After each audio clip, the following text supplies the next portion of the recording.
In the beginning was the Logos, the Big Bang, the primordial Om. Big Bang theory says that the physical universe spiraled out of an unimaginably hot and dense single point, called a singularity, billions of times smaller than the head of a pin.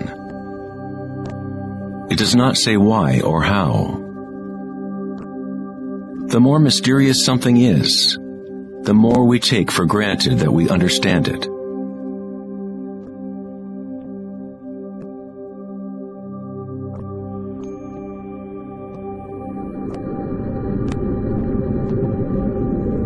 It was thought that eventually gravity would either slow the expansion or contract the universe in a big crunch. However, images from the Hubble Space Telescope show that the universe's expansion seems to be actually accelerating, expanding faster and faster as it grows out of the Big Bang. Somehow, there is more mass in the universe than physics predicted. To account for the missing mass, physicists now say that the universe consists of only 4% atomic matter, or what we consider normal matter. 23% of the universe is dark matter, and 73% is dark energy, what we previously thought of as empty space. It is like an invisible nervous system that runs throughout the universe, connecting all things.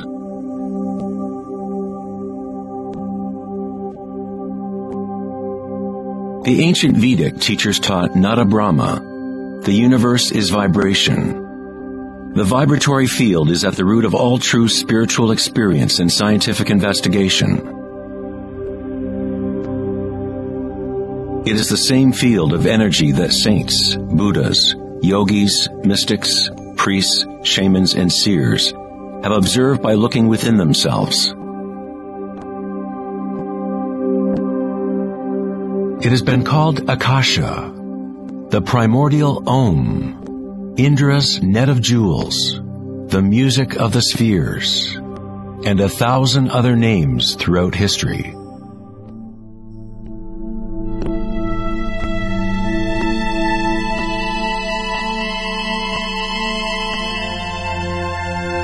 It is the common root of all religions,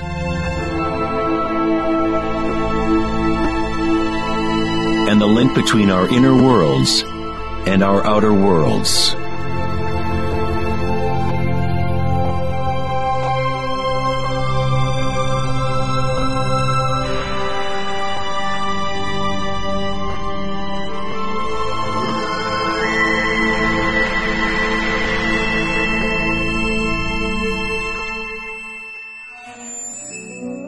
In Mahayana Buddhism in the 3rd century, they described a cosmology not unlike the most advanced physics of modern day. Indra's net of jewels is a metaphor used to describe a much older Vedic teaching, which illustrates the way the fabric of the universe is woven together. Indra, the king of the gods, gave birth to the sun and moves the winds and the waters. Imagine a spider web that extends into all dimensions. The web is made up of dewdrops, and every drop contains the reflection of all the other water drops. And in each reflected dewdrop, you will find the reflections of all the other droplets. The entire web in that reflection, and so on to infinity. Indra's web could be described as a holographic universe, where even the smallest stream of light contains the complete pattern of the whole.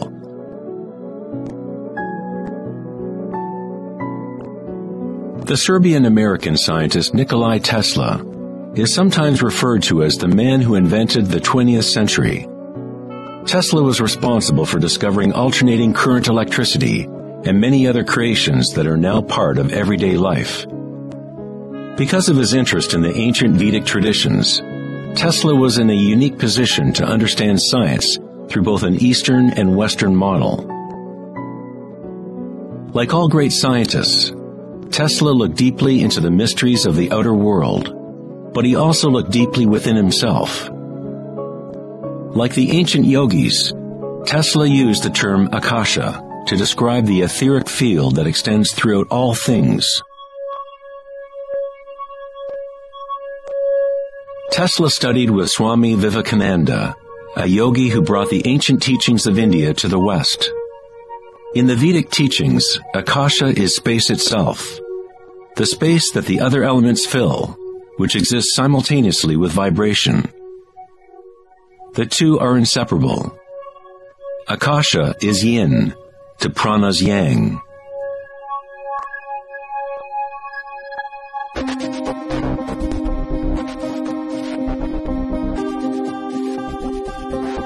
A modern concept that can help us to conceptualize akasha, or the primary substance, is the idea of fractals. It wasn't until the 1980s that advances in computers allowed us to actually visualize and reproduce mathematically the patterns in nature. The term fractal was coined in 1980 by mathematician Benoit Mandelbrot, who studied certain simple mathematical equations that, when they are repeated, produce an unending array of changing mathematical or geometrical forms within a limited framework. They are limited, but at the same time, infinite. A fractal is a rough geometric shape that can be split into parts, each of which is at least approximately a reduced size copy of the whole pattern, a property called self-similarity. Mandelbrot's fractals have been called the thumbprint of God. Om Shrim Lim Klim Lam Gam Ganapatiye Varavaradap Saravajanam Eva Shavaya Swa. You are seeing artwork generated by nature itself.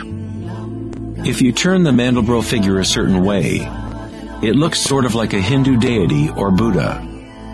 This figure is being termed the Buddha-bro figure. Om Shrim Lim Klim Lam Gam Ganapatiye Varavarada Saravajanam Eva Shavaya Swa.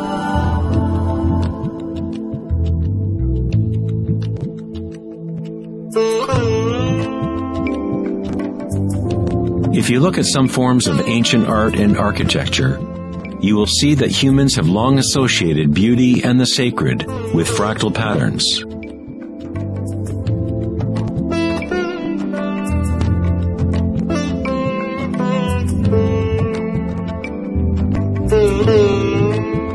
Infinitely complex, yet every part contains the seed to recreate the whole. Fractals have changed mathematicians' views of the universe and how it operates. With each new level of magnification, there are differences from the original. Constant change and transformation occurs as we traverse from one level of fractal detail to another. This transformation is the cosmic spiral, the embedded intelligence of the matrix of time-space.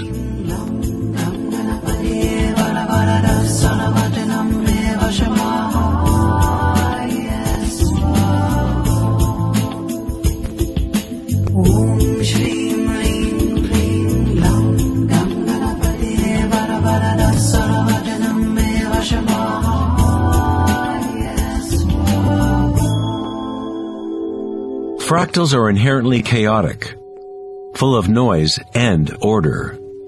When our minds recognize or define a pattern, we focus on it, as if it is a thing. We try to find the patterns we see as beautiful, but in order to hold the pattern in our minds, we must push away the rest of the fractal.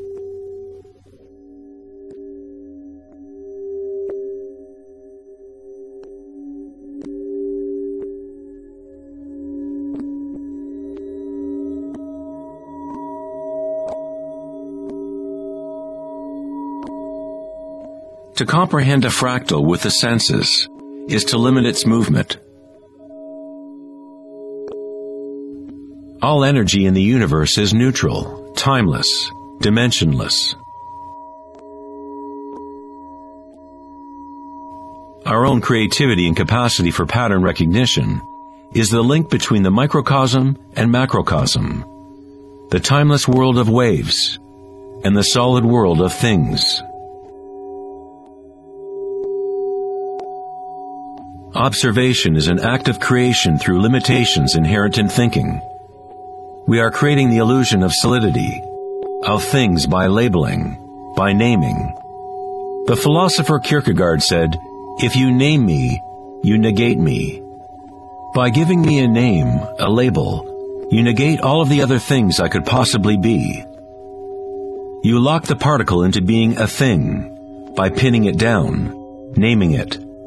But at the same time, you are creating it, defining it to exist. Creativity is our highest nature. With the creation of things comes time, which is what creates the illusion of solidity.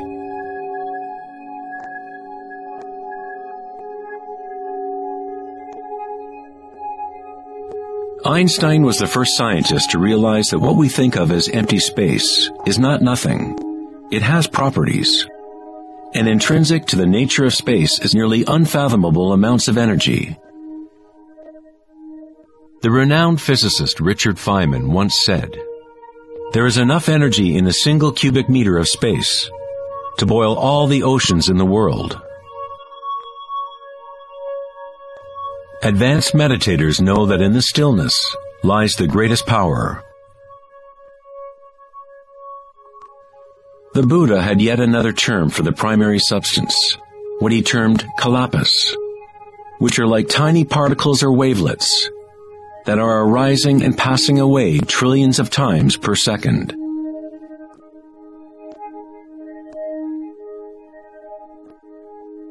Reality is, in this sense, like a series of frames in a holographic film camera, moving quickly so as to create the illusion of continuity. When consciousness becomes perfectly still, the illusion is understood, because it is consciousness itself that drives the illusion.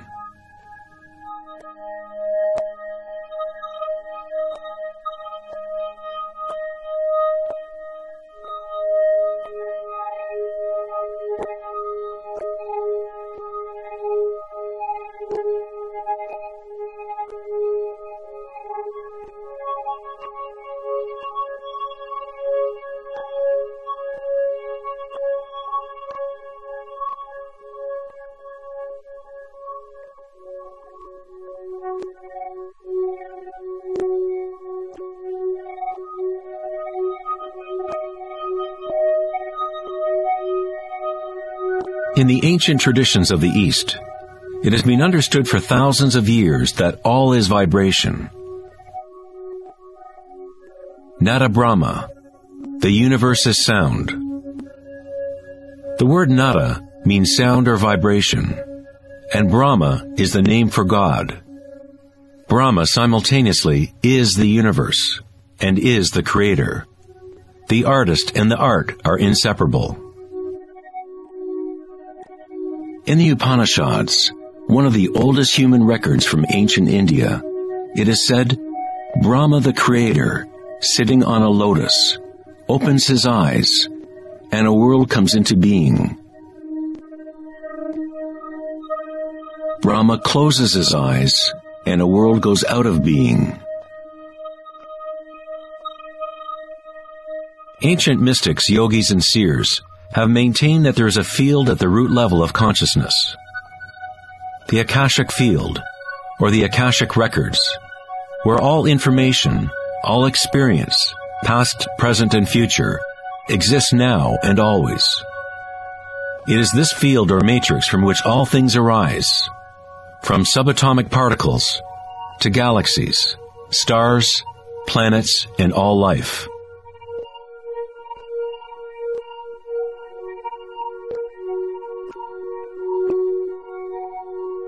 You never see anything in its totality, because it is made up of layer upon layer of vibration, and it is constantly changing, exchanging information with Akasha. A tree is drinking in the sun, the air, the rain, the earth. a world of energy moves in and out of this thing we call a tree. When the thinking mind is still, then you see reality as it is, all aspects together. The tree and the sky and the earth, the rain and the stars are not separate. Life and death, self and other, are not separate, just as the mountain and the valley are inseparable. In the Native American and other indigenous traditions, it is said that everything has spirit, which is simply another way of saying everything is connected to the one vibratory source. There is one consciousness, one field, one force that moves through all. This field is not happening around you. It is happening through you, and happening as you. You are the you in universe. You are the eyes through which creation sees itself. When you wake from a dream, you realize that everything in the dream was you. You were creating it. So-called real life is no different. Everyone, everything is you. The one consciousness looking out of every eye. Under every rock.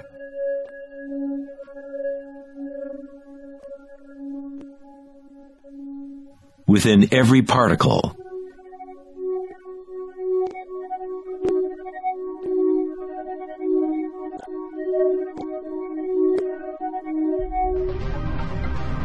International researchers at CERN, the European Laboratory for Particle Physics, are searching for this field that extends throughout all things.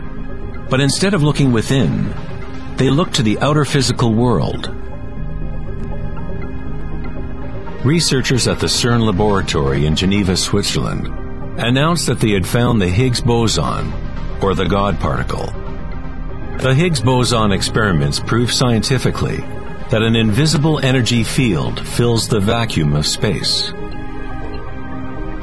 CERN's Large Hadron Collider consists of a ring 17 miles in circumference, in which two beams of particles race in opposite directions, converging and smashing together at nearly the speed of light. Scientists observe what comes out of the violent collisions. The standard model cannot account for how particles get their mass. Everything appears to be made of vibration, but there is no thing being vibrated.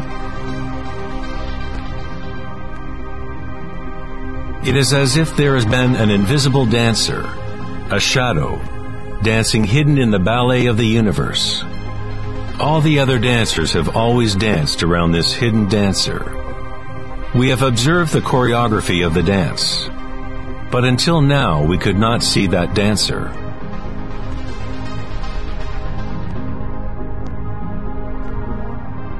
The so-called God particle, the properties of the base material of universe, the heart of all matter which would account for the unexplained mass and energy that drives the universe's expansion. But far from explaining the nature of the universe, the discovery of the Higgs boson simply presents an even greater mystery, revealing a universe that is more mysterious than we ever imagined. Science is approaching the threshold between consciousness and matter. The eye with which we look at the primordial field and the eye with which the field looks at us are one and the same.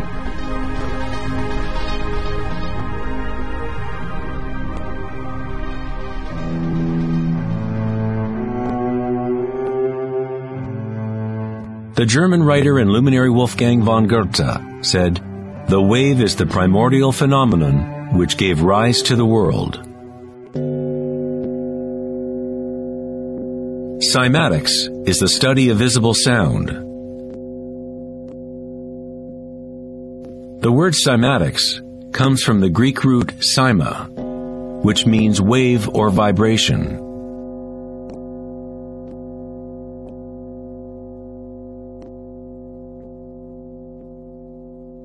One of the first Western scientists to seriously study wave phenomena was Ernst Chladni, a German musician and physicist who lived in the 18th century. Chladni discovered that when he spread sand on metal plates and then vibrated the plates with a violin bow, the sand arranged itself into patterns. Different geometrical forms appeared depending on the vibration produced.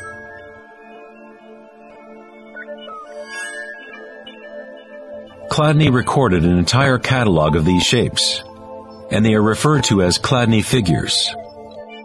Many of these patterns can be found throughout the natural world, such as the markings of the tortoise, or the spot patterns of a leopard.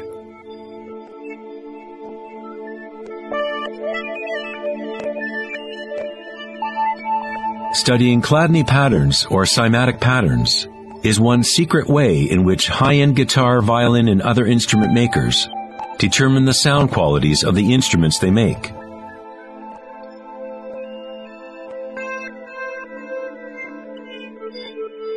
Hans Jenny expanded on Chladni's work in the 1960s. Using various fluids and electronic amplification to generate sound frequencies, and coined the term cymatics. If you run simple sine waves through a dish of water, you can see patterns in the water. Depending on the frequency of the wave, different ripple patterns will appear. The higher the frequency, the more complex the pattern. These forms are repeatable, not random. The more you observe, the more you start to see how vibration arranges matter into complex forms from simple repeating waves.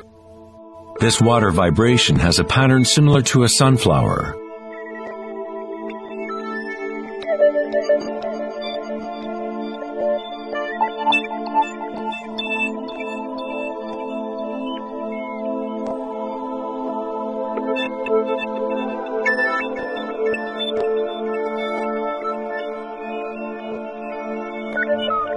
Simply by changing the sound frequency, we get a different pattern.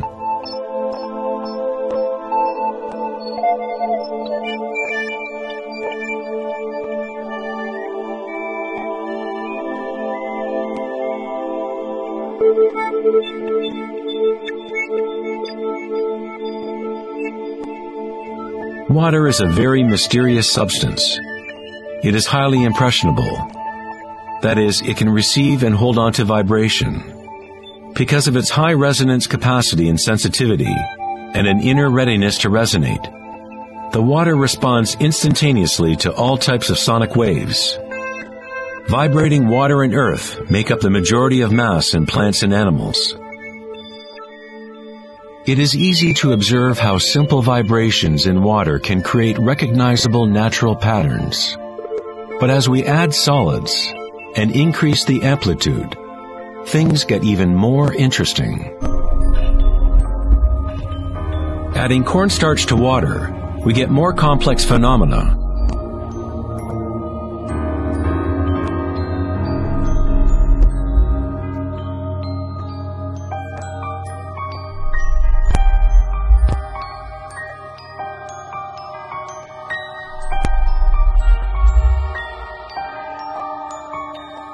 Perhaps the principles of life itself can be observed as vibrations move the cornstarch blob into what appears to be a moving organism.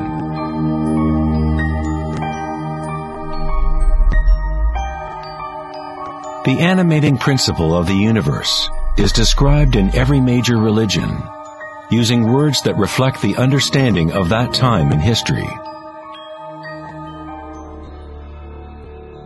In the language of the Incas, the largest empire in pre-Columbian America, the word for human body is Alpa Kamaska, which means literally, animated earth. In Kabbalah, or Jewish mysticism, they talk about the divine name of God, the name that cannot be spoken. It cannot be spoken because it is a vibration that is everywhere. It is all words, all matter. Everything is the sacred word. The tetrahedron is the simplest shape that can exist in 3 dimensions. Something must have at least 4 points to have physical reality. The triangle structure is nature's only self-stabilizing pattern. In the Old Testament, the word tetragrammaton was often used to represent a certain manifestation of God. It was used when talking about the Word of God, or the special name of God, Logos or primordial Word.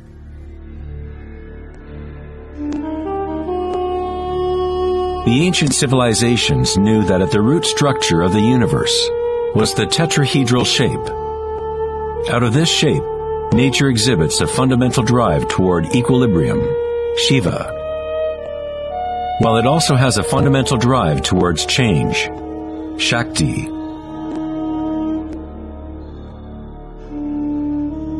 In the Bible, the Gospel of John usually reads, "In the beginning was the Word," but in the original text, the term used was logos. The Greek philosopher Heraclitus, who lived around 500 years before Christ, referred to the logos as something fundamentally unknowable, the origin of all repetition, pattern, and form. The Stoic philosophers who followed the teachings of Heraclitus identified the term with the divine animating principle pervading the universe.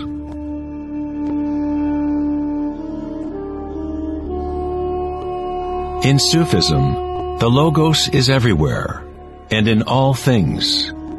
It is that out of which the unmanifest becomes manifest.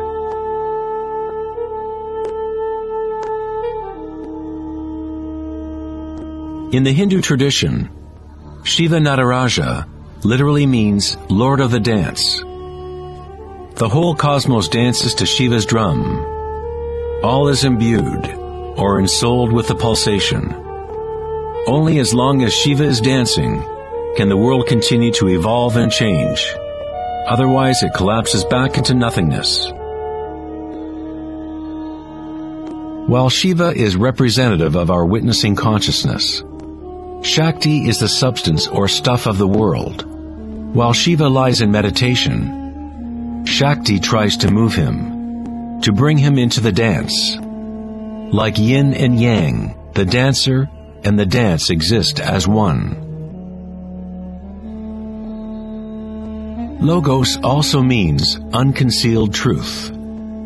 He who knows the Logos knows the truth. Many layers of concealment exist in the human world, as Akasha has been swirled into complex structures, concealing the source from itself. Like a divine game of hide and seek, we have been hiding for thousands of years, eventually forgetting about the game completely.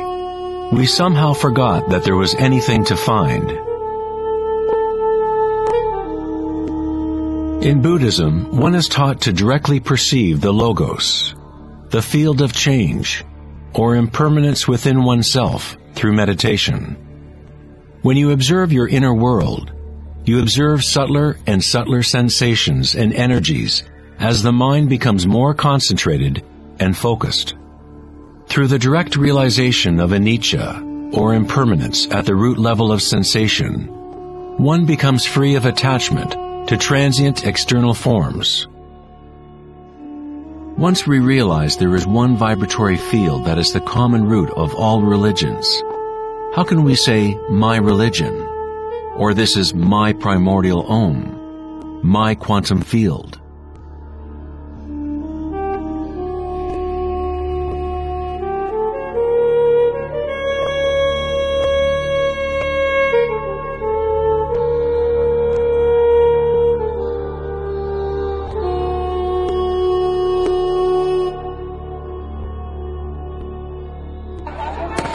The true crisis in our world is not social, political, or economic. Our crisis is a crisis of consciousness, an inability to directly experience our true nature,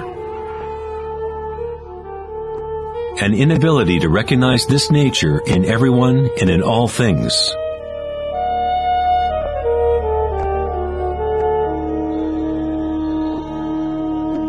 In the Buddhist tradition, the Bodhisattva is a person with an awakened Buddha nature. A Bodhisattva vows to help to awaken every being in the universe, realizing that there is only one consciousness. To awaken one's true self, one must awaken all beings,